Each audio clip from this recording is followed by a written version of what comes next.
Welcome back to another episode of the KWellness Diaries, the interview. I'm here, Laura McCluckey from WellMi Wellness Solutions. And today I have a guest who is someone that I really love to follow on SNS. Lots of funny posts and opinions. And hopefully you'll get to know him a bit better as well. Please give a warm welcome to Jin Kahn. Hello. Hello, everybody. Nice to see you. Thank you so much. How are you? I'm doing great, and thanks for having me on, first and foremost. And I've seen some of your other videos, and what a great project that you are really doing for the community, if anything. You're getting the voices out there, getting to introduce people to the populace. So I really appreciate that, and I appreciate being on the show as well. Well, listen, I know you're incredibly busy, so it's a pleasure to have you on the show. And I think, once we get a nice big database and start promoting this, we can get more people aware of what is actually available here in Busan and in Korea. So yay. Absolutely. Projects. Okay. First of all, I want to say I love your hair. Thank you. I just cut it. Obviously, I just had it cut. Important thing that we're here to talk about. Yeah. And let's just get straight into it. Why don't you introduce yourself to our listeners and our viewers and tell us a bit about you and who you are, what you do. Start by saying I came to Korea back in 2015 on a visa run, and I never intended to really stay, but long story short, obviously I stayed. And I guess the reason why Laura has me on the show is because I'm actually a personal trainer, and that's what I did before I ever left the States. So there you go. I'm American, by the way. And I got my start back in 2004. I know that's hard to believe because I look like a 12-year-old, but I started training people at 2004 back in New York City, 51st and Lex. Shout out to New York Sports Club. I still love you guys. And I mean, really, I didn't know it at the time, but it was really a dream job because it's something that encompassed everything I loved in my life, like lifting, exercise. And, I was getting paid to do something that I would have done as a hobby on the side. So then I always saw it as like a side job or like a way to pay for my tuition or to have some pocket change for when I went out to the clubs in the weekends. I'm only human, right? And, I found myself really neglecting my uni studies in place of my training studies. So obviously, if you want to become an actual trainer, you have to get accredited by a foundation, a certification program as such. And, I just found myself just really diving in deep with that aspect. And, my accounting book was used as the doorstop. That's how much I used that. But my training books and reading articles and biology books, I was just always there. And it was around that time that I realized, like, wow, is this what people call a passion? Or is this what people call more than an interest, right? It can't be just a hobby. Or is this like an extreme hobby? But anyways, so I kept doing it. And even after university, I kept on with the training. And of course, you got your friends and your family telling you, hey, Jin, I know you love training. You can still do that, but why don't you go and find a real job? I love that. Go and find a real job. Wait a minute. What does that even mean? Go and find a real job. Exactly. So that's what I'm thinking, right? And about this time, like maybe I'm 25 or so, and a couple of my other friends, they had jobs and they were getting promotions and they're doing this and that. But the biggest thing for me was that they were miserable. Mm-hmm. I had friends who went from the life of the party to the guy who never came out at all. Like their personalities changed, if anything, because of like the pressure from the work space. And I'm not downplaying like regular jobs, not at all. This is just what I saw coming up in this world as a personal trainer. Mm-hmm. So kind of fast forward a little bit, I had my own personal training studio out in Crestkill. I had my own women's boot camp out at the park. And before I came out, I was working on alongside a partner at a personal training gym. So I was doing well for myself, but then I went to Thailand to become a Muay Thai fighter, did that for a year. And that's how I ended up on the visa run to Korea. And I never left. Mm-hmm. So, I mean, it's always been a constant in your life then. I mean, it's not something that you got into recently. This has been something that has, been with you for the past, what, almost 20 years, 17 years. So, and you do look like a 12-year-old with a mustache. It's infuriating. I was like, should I shave this thing? Because, we wear masks all the time, so I don't even look at it, right? So yeah. No, don't. Yeah. It's a good look. It's a good look for you. And you say you're a personal trainer, but you're actually an expert. Your expertise lies in posture or alignment and corrective exercise. So, I mean, for me, I'm a yoga teacher. So I'm kind of right there with you, because if you've got the alignment wrong, everything else is wrong. Nothing else can be right if Exactly. you've not got the alignment right.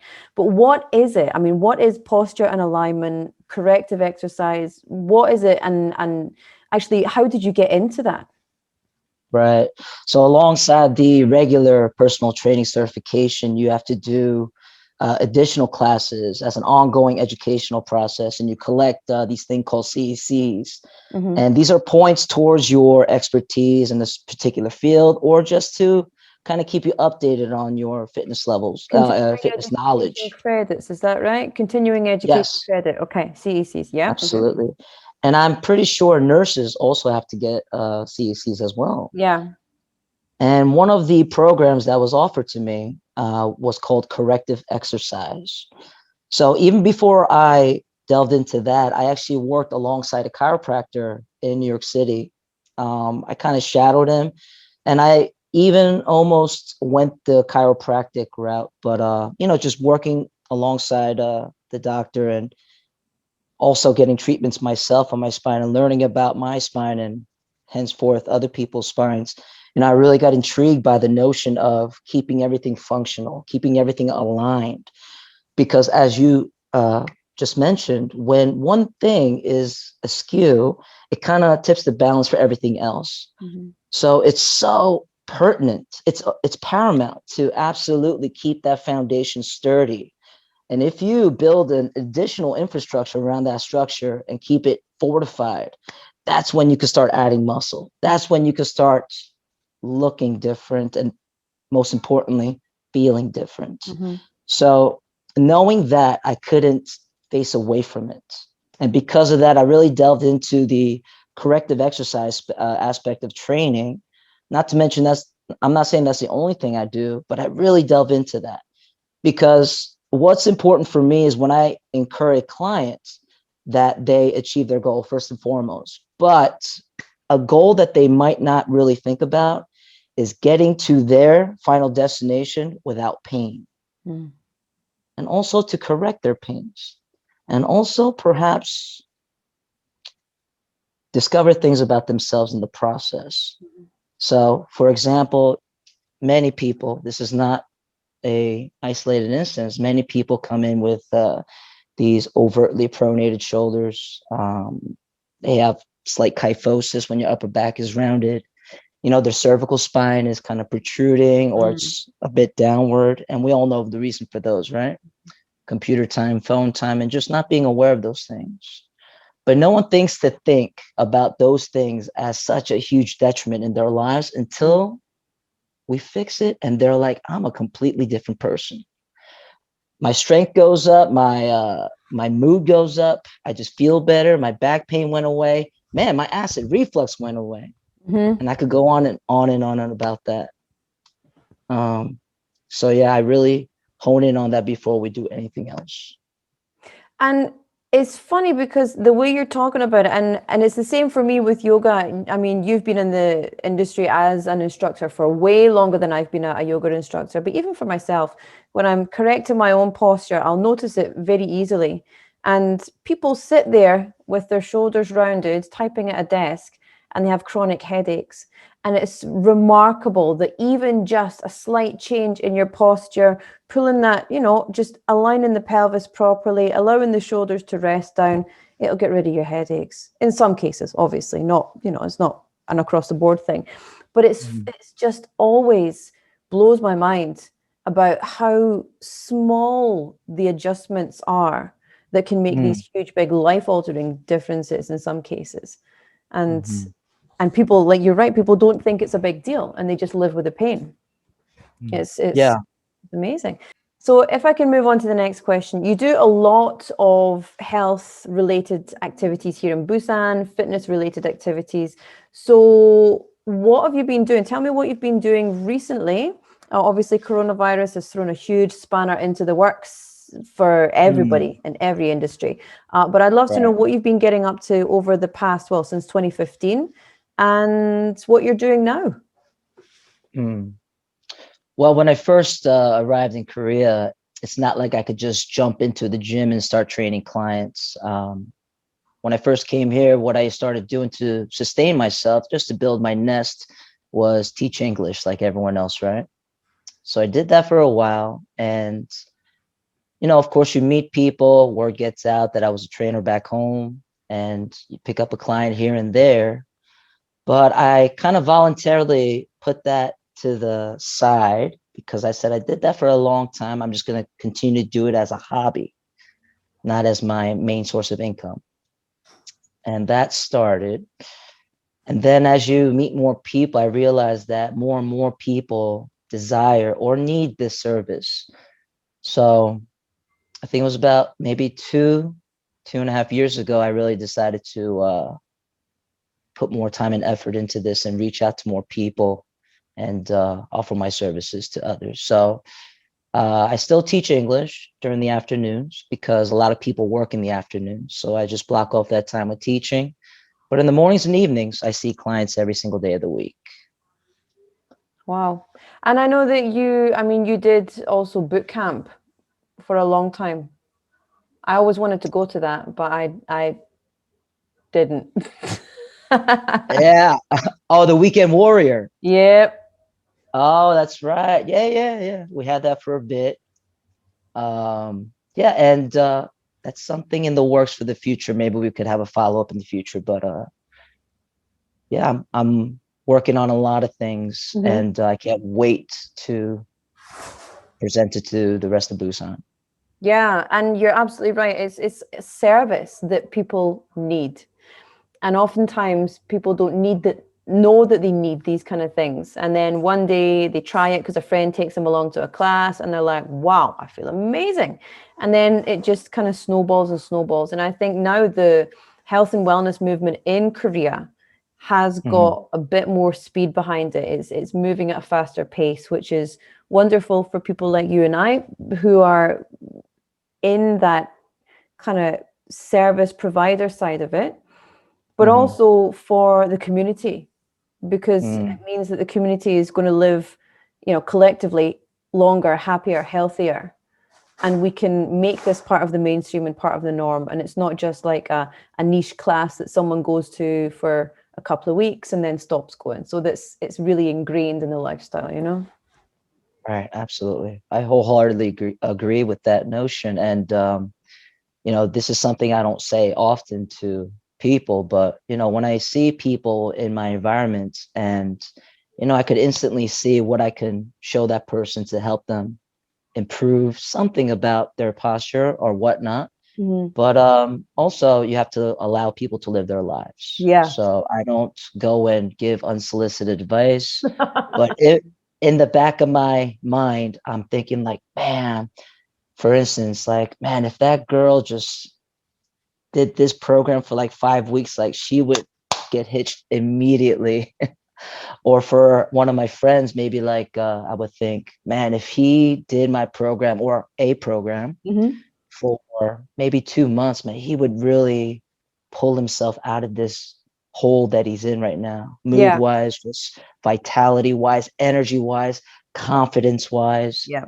And it takes a lot for me to kind of hold those things back, really. Yeah. So just like yourself, like doing what we can to kind of put it out there, like, you know, on the side so they could discover it. Yeah. I think that's much more powerful than you grabbing someone and saying, you need to improve your posture, Yeah. because that's just not going to work. Yeah. There's been a couple of there's been a couple of instances at the gym when I've offered unsolicited advice to well, and sometimes I don't even realize that I'm doing it. But there's one lady that I see there all the time, and she was working on trying to do a split, and Mm, that's something that I've also been working on. But she wasn't stretching her. She wasn't going into the hip flexors at all. So I was like, why not try this exercise, a low lunge, and then pull up this leg, and it'll go deeper into the hip flexor. Really, just kind of lean into it. And she's like, oh, thanks, and we know each other, so it was fine. And then another one, the only reason I did it, and the thing is, I'm really against unsolicited advice as well, and I felt bad, but I also saw this guy who was very much struggling to touch his toes by hunching his back and pulling all that weight through the base of his spine up through his neck. I was like, do you know something new? I'm sorry.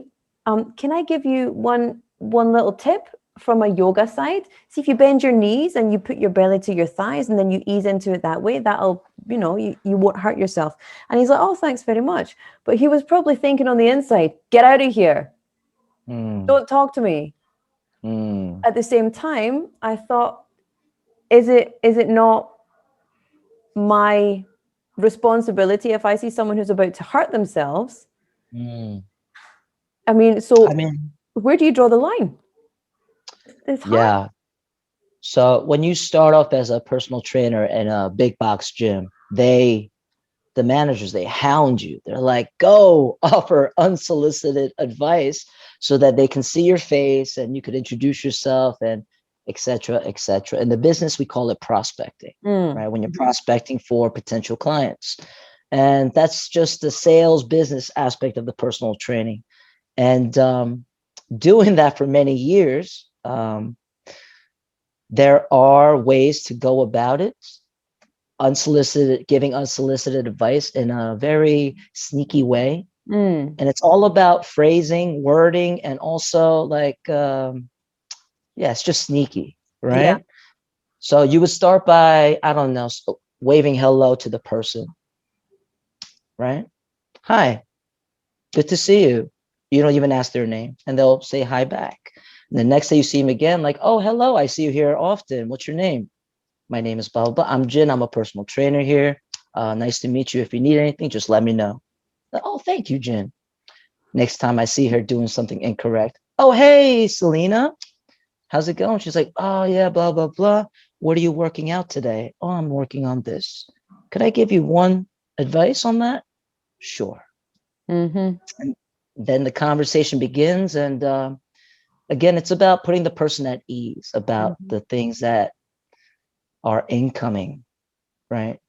Like even when we watch movies, if we don't want a lot of loud action and noises, we don't watch action movies. Yeah. Right. So if you force someone to do that, they're not going to have a particularly good time. Absolutely. Absolutely. So And it's a vulnerable place as well to be at the gym, especially for a lot of people, depending on what shape you're in. Now, I know that the gyms in Korea are full of bodybuilders, or at least my gym is, and it's fun to watch. But I think it's a very vulnerable place for many people, including myself. Despite me doing exercise, it's very vulnerable. So that's the only 2 times that I've done it. And the second time, he was someone that I see there all the time. But, I thought, I do not want this guy, because he was going to hurt himself. He was in pain, and it was very obvious he was in pain. And I thought, here's my tip. And I was sitting next to him stretching as well at the same time. So I'm excusing it away. I mean, I think that was a good approach. I think okay. That's a good approach. Yeah. Okay, I won't do it again. Done. Finished. Never. No more unsolicited. No.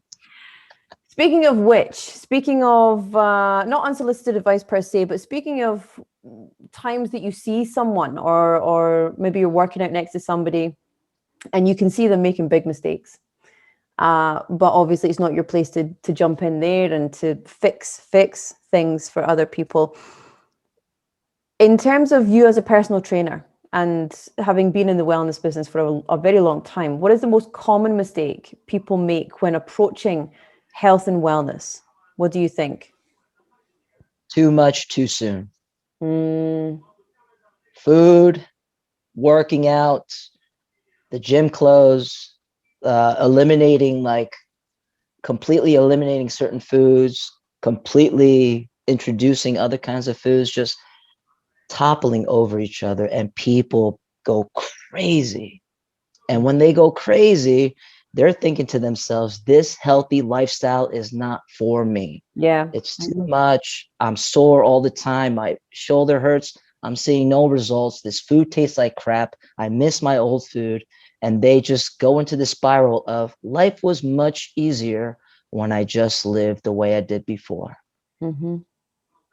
And then the excuses gain strength, Mm-hmm. right? Because they would say, like, oh, I tried keto, I tried boot camp, I tried yoga, I tried this, I tried that. And you know what happens in the end?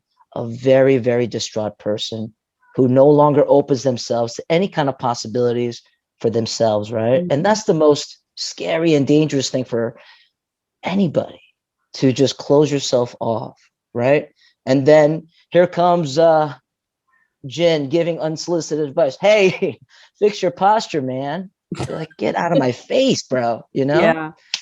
So it's a interesting dance that someone like yourself and I have to do to kind of spread this message along. Mm-hmm. So hopefully whoever watches this hears that segment and kind of like retunes how they feel about exercise and nutrition. Yeah. Because you're absolutely right. That's something that I am a big champion of is tiny sustainable actions. It's got to be sustainable. And you can't, the thing is, I mean, I've done it. I'm like, right, that's it. I'm going to go and do this. And what I do first is I buy all the clothes, because what I really want to do is go shopping. It's not that I want to go and do Pilates. I'll just be like, do you know what I need? I need a Pilates ring before I can do Pilates. I hate Pilates, hate them. It's so hard. So I feel great afterwards, but the thought of going into that bloody class and doing all those bloody exercises, I'm out. I don't Right. want to do it. But I mean, that's not to say I wouldn't do it. I would just push myself through it. But if you are just beginning and you decide that you're going to replace all your dairy with soy milk, and you hate the taste of soy milk, every time you reach for that smoothie, you're going to be having like a serious wave of negativity. Yeah. And you're going to start that association with negativity. This diet is negative. I feel like crap. Just like you said. Absolutely. Just like you said. And it's funny you said that as well. I really loved one of your posts the other day. What was it you'd mentioned? Because every morning, whenever I make a smoothie, I always put like coconut oil in it or peanut butter in it or some sort of like fat in there. And you're like, you guys, you're idiots. Enjoy your vegetables. Can you tell me about what it was you said on that SNS post? Because I loved it. And it's just so true, because people are like, do you know what? I'm going to have a green smoothie with only kale and I'm going to drink it all. Right. Yeah. Well, that goes along with like any trend, right? Again, with like doing too much. People love to take trendy ideas and just go overboard, like supremely. They Yeah. go from not eating breakfast or having like I don't know, a donut or a biscuit for breakfast to 3 pounds of kale, right? And that's, I mean, it's a better choice than a donut. However, yeah, again, too much, too much.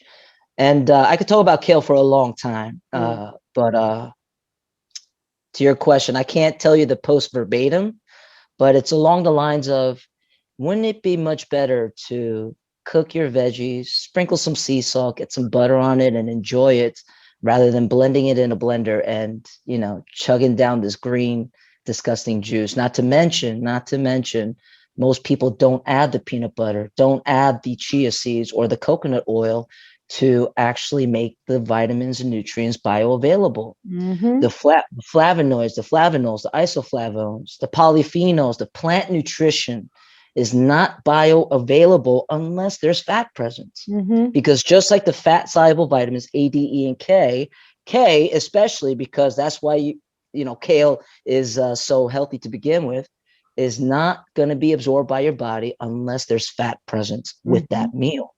Crazy, right? This one little nuanced detail could completely revolutionize your shake. Yeah. So when people do these things, it's just like, also because I also know in the bathroom, they're just pissing out of their butthole. Well, there you go. There you go. And I can't imagine that's a pleasant experience for anybody. Well, no, I wouldn't. Well, I mean, I guess some people you find it very cleansing, maybe, but Well, you're so very open-minded. listen, it takes a whole picnic basket to feed this. Well, I don't know what my analogy is. Yeah.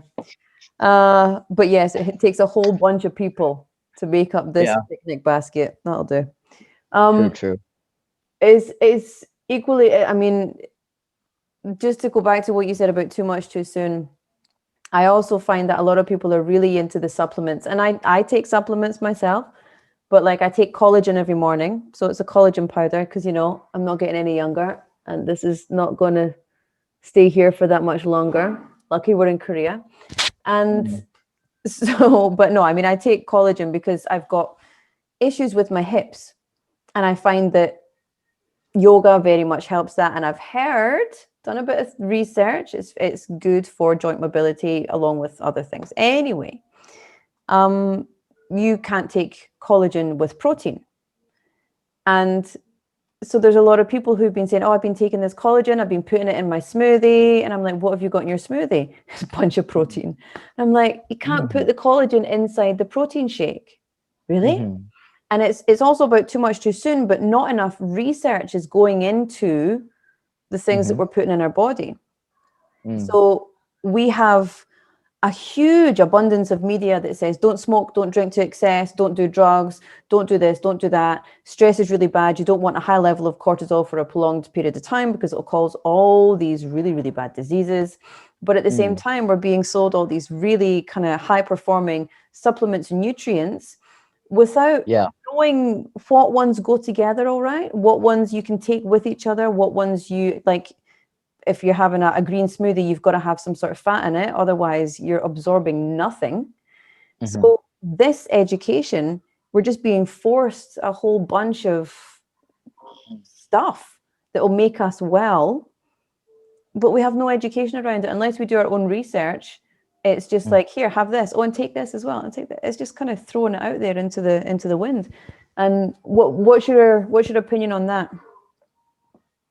I mean, again, with the too much too soon, and also, as you mentioned, educating yourself, my suggestion for anyone looking to kind of read, on whatever they are interested in or any program that they're interested in, find one person that you feel that you can trust, an expert, obviously, not your friend, preferably, an expert, and research this expert. Look at their track record, not only in their personal lives, but the people that they have treated. And if you feel that they are credible enough, stick with their opinion. Because if you try to get the opinion of 13 different individuals on one topic, you're going to get 13 different opinions. So again, I'm going nuts trying to decide which guy or gal is right.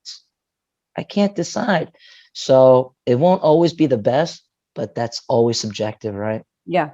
Like I can have a discussion with a vegan, and we might disagree on certain things, but that's cool. That's cool. That's what a discussion is about, an exchanging of ideas, not a court justice system where you are right and you are wrong.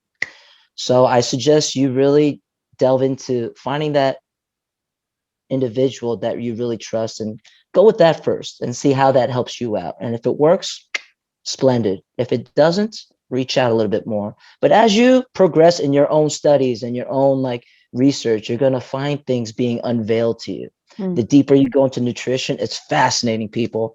I am so serious. It's so fascinating how things just come together. So with the nutrients and the supplements, when I was younger, I definitely used a lot of supplements, natural supplements, like things like zinc, magnesium, vitamin C, beta carotene, protein powders, bulking powders, pre-workouts, you name it. But today, as I speak to you today, I don't take any protein powder. I don't take any post-workout, pre-workout, peri-workout, none of that. All I do is eat simple, eat clean, and just treat my body the best it, treat it to what it needs. Mm. And another thing, because I'm not the best at eating because my lifestyle is pretty hectic. Sometimes I will grab something on the go and I will not get my time to rest and digest and do all that. And, we can all do better, right? We can all do better in some areas. But one thing that I'm very much aware of is making sure that I don't replace nutrients with supplementing. And I think a lot of people find that supplements are a replacement. So your protein shake is a replacement for a meal instead of to, post workout, you need to replenish your body. So what would you say on that? Because for me, there's a lot of people who I know personally who are like, oh, I just had this smoothie, so I don't need to eat. What's your opinion on that? Well, not to be too broad, but it's really dependent on your lifestyle, your specific lifestyle. For me, what I would advise most of my clients is to just don't eat. Because I am a big fan of the OMAD, the one meal a day, or the intermittent fasting. And before everyone goes out and does one meal a day, I want you to know that I've read about this at least 10 years ago. This is something that I tried on myself for a long period of time before I introduced it to my clients. And that's also important, right? A lot of people these days, they read articles online and instantly take it as truth, instantly take it as gold, and they just relay the information to the next kind of susceptible person. And that is a huge virus that kind of like proliferates these terrible ideas and makes a lot of people sick, makes a lot of people confused. So I want to give that anecdote. So I prefer the OMAD or the intermittent fasting. And I'd say that if you have to decide between poor food or no food is always better. Because the truth of the matter is you will not die. And also we are now being aware and also being bombarded about the benefits of fasting, of not constantly polluting your body with these things and making your liver and your spleen work overtime to create bile and excrete waste and etc. That's another thing I could talk about for days, but Pooping? I would suggest them not to eat. Yeah. Fasting. I mean, intermittent fasting is something I've done, and it's very comfortable for me. Like in the morning, for me now, to eat breakfast is an uncomfortable thing. So I hydrate, but I don't like to have a meal until lunchtime, usually. Sometimes I'll eat breakfast, but it'll be very clean. Yeah, it'll be very clean if I have breakfast. Because I feel like, especially if I'm going to do a workout after my first job is finished, I'll feel heavy if I eat breakfast, and I want to feel light. I want to feel kind of focused, intense, you know. Yeah. Speaking of which, then, what is the main problem, in your opinion, with the wellness industry? Charlatans. Charlatans and drugs. Steroids. Steroids, performance enhancing drugs, the supplement industry, and charlatans. Charlatans meaning people who are taking these drugs to buff themselves up superficially and just diving, really deep into the Instagram following thing. And they garner a lot of fans because they post a lot of like really, attractive photos. Understandable why people would follow them, be like, oh, this person accomplished something. Of course, they probably know a thing or two about looking that way. But that's the danger, because these people didn't get that way from hard work. I'm sure they worked out somewhat, but steroids is a big, big problem. And it's so ubiquitous amongst these, influencers that they actually teach people how to take steroids now. And they're very open about Wow. it. Yeah. If you just a quick search and it's just like how much you should take, how you can get it, how much I take, how I used it, how it's helped me, how I cycle it, instructional step-by-step process. So you have these impressionable kids, 12, 13, 14 years old, uh, doing these really terrible things to themselves. It's a scary thing. And yeah, it's a really big concern of mine because I'm actually trying to bring wealth of fitness to the populace, whereas these people are trying to make a quick buck selling their bodies and stupid messages. So Yeah. yeah, that's the worst part about it, I think. Yeah, I agree. I mean, I had no idea about that side of it, about the steroids. Doesn't surprise me. Mm. Does it, I mean, disappointed, yes, really, because humans should know better, but does it surprise me? No, not at all. Well, you mentioned that your gym is full of Korean bodybuilders, Mm. right? I would say upwards of 75, 80% are on some kind of gear. That's crazy. Ge- Gear meaning steroids. Yeah. Doesn't it just make you feel like, I mean, I don't know. Asking for help is something that's very important, but getting help in something that is like it's the fundamental part of building your body is surely to not cheat. It should be a reflection of the effort that you've put in, and Mm. not the drugs that you've put in. Anyway, Yeah, I mean, I don't know how people could feel proud about their achievements when they know it's fake. yeah, As soon as you stop putting needles in your butt, you're just going to deflate and you're going to be left with hormonal issues, terrible joints, yeah. most likely some kind of tendon or ligament related injury, uh, Blood etc. pressure. Do you have blood pressure issues? Yeah, Higher risk of heart disease, yeah, higher risk of stroke, blood pressures through the roof, your tempers out there, a lot of things. yeah. It's weird. So That's yeah, I myself would never, ever even entertain the fact unless I was dying on a hospital bed. yeah. But barring that, I would never touch the thing especially not for aesthetics. I would do it for a life-saving Mm, reason, but that's the only way. yeah. Absolutely. Well, on the other side, let's take it to the flip side then. What are the positives of the wellness industry, the health and wellness industries? People like you, Laura, people like you that take their free time, even though you're so busy, that has turned her free time into something very productive.